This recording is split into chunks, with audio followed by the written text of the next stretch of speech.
7 సంవత్సరాలు తర్వాత తప్పిపోయిన పిల్లోడిలాగా అని చెప్పేసి అంటున్నారు. మరి ఎందుకు తప్పిపోవాల్సిన అవసరం ఎందుకొచ్చింది? ఇప్పుడేమో మీ ఆతృత చూస్తుంటే అర్థం అవుతుంది. ఇప్పుడు మీరు ఇప్పటికిప్పుడే సినిమా అనౌన్స్ చేసేలాగా ఉన్నారు మీ ఇది చూస్తుంటే గనక.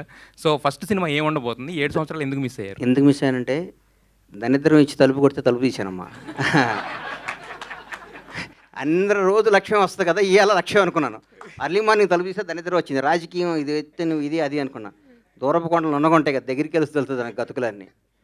రాజకీయాల్లో ఒకటి గుర్తుపెట్టుకోమ్మా, సినిమా ఇండస్ట్రీలో అందరినీ మొక్కుకుంటూ మన టాలెంట్ని చూపించుకుంటూ పైకి రావాలి బాబు. ఇది మొక్కుంటాం. రాజకీయాల్లో అందరం తొక్కుంటూ రావాలి. తొక్కుంటూ వచ్చే వరం మన దగ్గర అర్థం కావట్లేదు. మనం మొక్కుతూనే సినిమాలు తీస్తూ చిరస్థాయిగా నిలిచిపోతామని నా కోరిక. మీ బ్యానర్‌లో ఫస్ట్ సినిమా ఏది ఉండబోతుంది ఇప్పుడు రీ ఎంట్రీలో? ఒక రకంగా రిలీజ్ లాగా రీ ఎంట్రీ మీది ఇప్పుడు. ఒక 7 సంవత్సరాల గ్యాప్ తర్వాత ఫస్ట్ సినిమా ఏది ఉండబోతుంది? ఒక్క 20 డేస్లో 1 మంత్లో అనౌన్స్ చేస్తాను. ఎందుకంటే ఒకసారి నోటుగుండ వచ్చి నాకు వెనక్కి వెళ్ళకూడదు పని, యాహ్! తప్పైపోతాం. అది యాహ్! ఒక నోటిగుండ బయటకు వచ్చిందంటే దాని మీద కట్టుబడి ఉండాలి. కాబట్టి బ్లాక్ బస్టర్ సినిమాలు తీస్తా, వరుస పెట్టి సినిమాలు తీస్తా.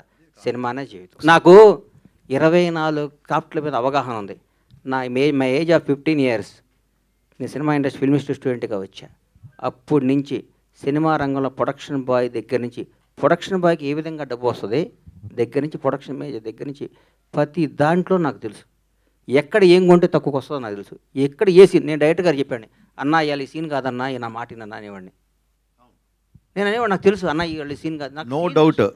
ఆయన ఒక సినిమాకు ఒక కోడైరెక్టర్, ఒక ప్రొడక్షన్ డిజైనర్, ఒక ఆర్ట్ అసిస్టెంట్, ఎవ్రీ డిపార్ట్మెంట్ కంట్రోల్గా చేశాడు కాబట్టి ఆయనకు లాభాలు కూడా అప్పుడు అలా వచ్చాయి. ఎందుకంటే సినిమాకి సీఈఓ ఉండరు సార్. సినిమాకి నిర్మాత రామానాయుడు గారు ఆదర్శం నాకు.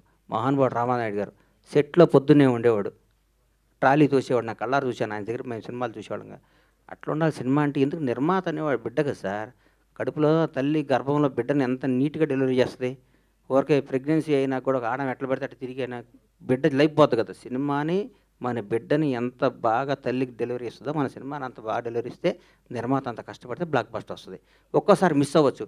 హరీష్ శంకర్కున్న టాలెంట్కి, హరీష్ శంకర్కున్న కష్టపడే తత్వానికి చిన్న మన బచ్చన్ మిస్ అయింది. ప్రతి మిలిటరీ మన సరిహద్దులు ఉండే సైనికుడు కొట్టిన ప్రతి బుల్లెట్ అవతలడికి తగలదు. ఒక్కోసారి మిస్ అవుతుంది. మిస్ అయినంత మాత్రం సైనికుడు కాకుండా పోతాడా? అంతే.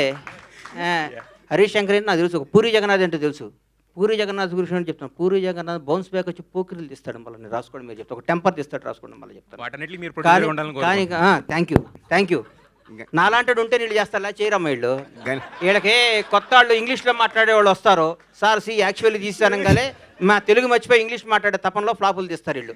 నాలాంటి కసి ఉన్నాడిని నమ్ముకోండి, నాలాంటి తపన ఉన్నాడిని నమ్ముకోండి, బ్లాక్ బస్టర్ సినిమాలు తీయండి.